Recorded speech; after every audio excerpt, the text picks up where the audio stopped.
Jama'a assalamu alaikum, barkanmu da sake saduwa a cikin sabon shirinmu daga marubutanmu. Za ku ji littafin babbar marubuciyarmu Gimbiya Bilkisu Mrs. Abu Sumayya mai suna Mafarkin Maryam. A bayan dutse ta laɓe tare da sauran kwamandojin yakin, fada ake ba ƙaƙƙautawa yayin da kwamanda take ba su umarni da su juya a saki wuta. Cikin harshen Turanci ta ce, "Fire!" Nan fa suka sakar musu wuta. An daɗe ana gwabzawa da 'yan tawayen kafin daga bisani wuta ta lafa. Don jin shiru alamun uwa sun ƙare. Alama ta yi musu da kar su fito. Da rubda ciki ta je ta ƙarasa zuwa bakin kwarin da suke ciki.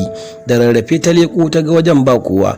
Kafin ƙiftawar ido ta yi wajen gidajensu da gudu. A sauran wani gida ta laɓe take tafiya kamar maciji a sandare. Ai kuwa tana leƙawa ta gansu suna haɗa ababen fashewa. Sun fi su 20 yayin da suke magana a tsakaninsu. Ɗayan kuma ya ɗaga tuta yana cewa, "Tabbas jihadi muke, sai mun ga bayansu, kafirai ne, mu ko mun mutu mun yi shahada, ku sa hakan a ranku." A tare suka ce, "Tabbas ruhinmu zai haske da kashe su." Numfashi ta ɗauke jin suna kashe mutane amma suna jihadi suke, kuma 'yan uwansu musulmi suke kashewa. Nan fa zuciyarta ta ƙara ta'azzara.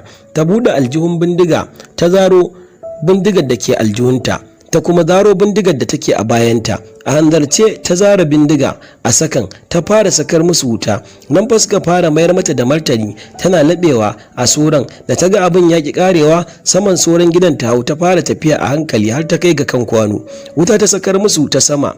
Aiko ta ci galaba a kansu don ba su yi tsammanin ta nan ba.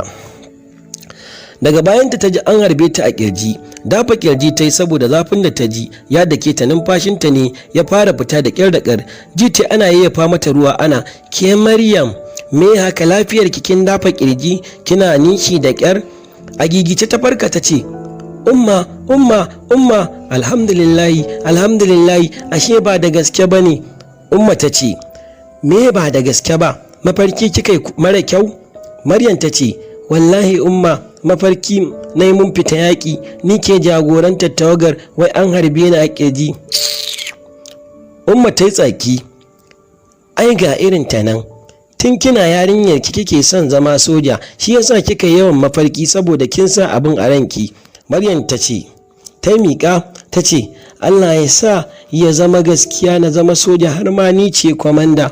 Umma ce ta rike baki ta ce, "Tabbas yarinyar nan baki da hankali, na ga alama mutuwa kike gayyatowa da hannunki, kin ga wallahi ki manta da zancen zama wannan sojan, wallahi ko hauka muke ba za mu bakki ma ki je ki zama soja ba, ko da ke namiji ce ballantana ma mace, sha mara mutunci."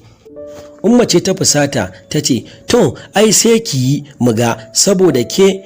Kafin ta rufe baki wani katon bera ya fito daga silin. Umma ta daka wani uban tsalle ta waje tana haki cewa take, "Maryama bera, kin gan shi kato da shi baki kirin, kin gan shi Maryam." Maryam murmushi ta yi ta ce, "Kai umma, ai na buge shi da dutsen guga."